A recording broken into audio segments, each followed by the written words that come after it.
Assalamualaikum warahmatullahi wabarakatuh. Alhamdulillah, hamdan wa syukran lillah, salatan wa salaman ala rasulillah. La haula wa la quwata illa billah, amma ba'd. Apa kabar buat temanku semua? Semoga selalu dalam keadaan sehat. Berjumpa kembali dengan saya Lailatul Fitria, yang pada kesempatan kali ini saya akan membahas sebuah topik, yakni tentang sudut pandang Islam mengenai Korean Beef.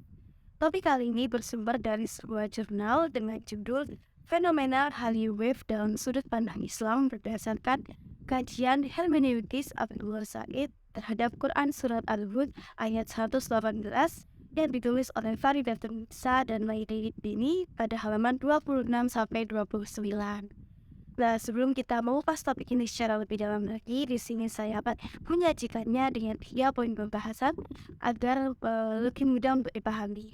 Jadi, topik pembahasan yang pertama adalah mengenai pengertian Quran Beef. Kemudian yang kedua, mengenai dampak yang ditimbulkan dari adanya Korean Wave, dan yang ketiga mengenai sudut pandang Islam terhadap Korean Wave itu sendiri. Nah, langsung saja kita masuk ke poin pembahasan yang pertama, yakni pengertian Korean Wave.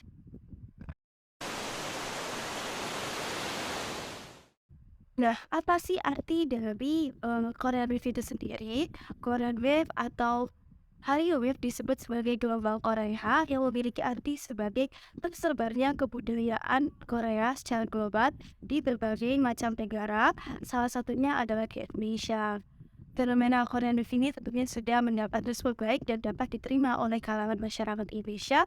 Salah satunya adalah kalangan remaja dan juga kalangan generasi milenial. Tahukah teman-teman bahwasanya Korean Wave ini memiliki 6 jenis produk? Jadi yang pertama ada musik atau K-pop, kemudian yang kedua ada drakor atau drama Korea, yang ketiga ada film atau Korean film, yang keempat ada fashion atau Korean fashion, yang kelima ada makanan atau Korean food, dan yang keenam adalah kecantikan atau Korean beauty. Lalu apa sih dampak yang ditimbulkan dari adanya Korean dulu? Kita masuk ke poin pembahasan yang kedua.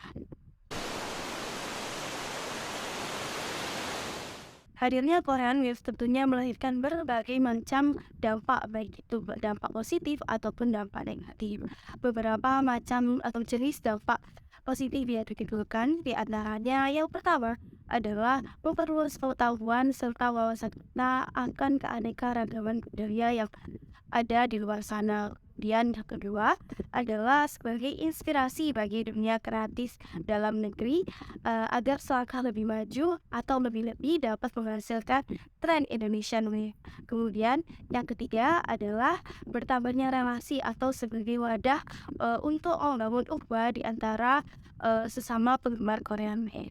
Di sisi lain juga ada dampak negatif, yang mana diantaranya adalah yang pertama menurunnya minat budaya lokal.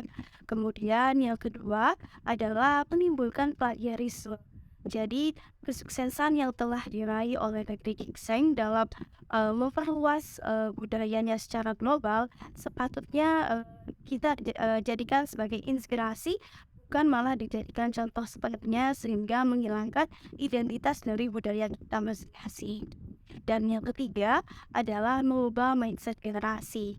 Jadi mindset generasi cenderung menjadi seseorang ataupun generasi yang suka meniru-niru.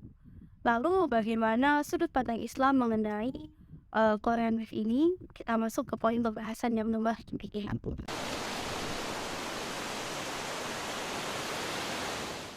Sudut pandang Islam mengenai Korean Wave. Jadi berdasarkan dari jurnal yang saya sebutkan di awal tadi, bahwasannya dikatakan agama Islam merupakan agama yang terbuka terhadap adanya sebuah budaya ataupun tradisi.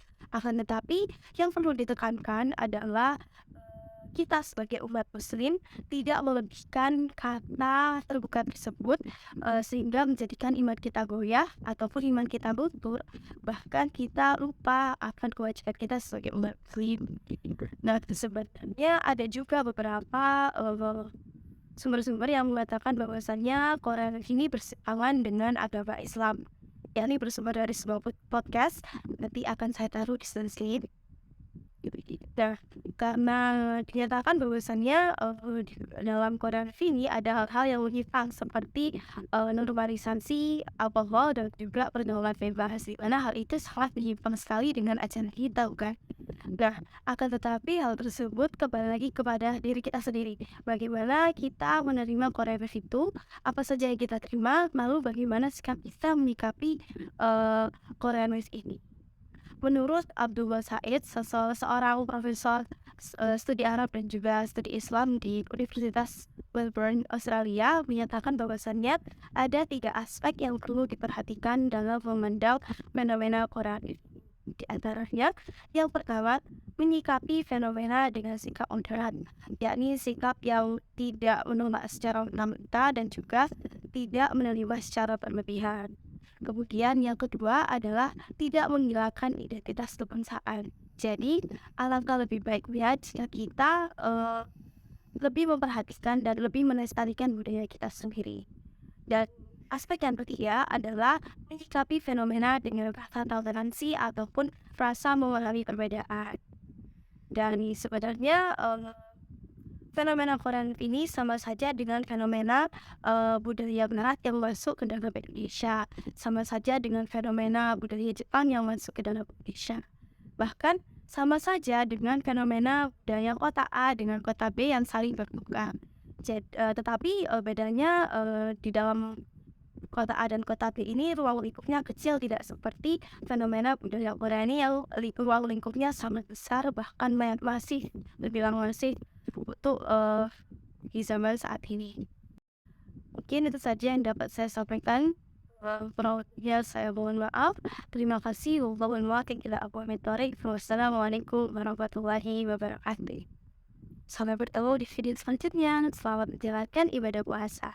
Bye.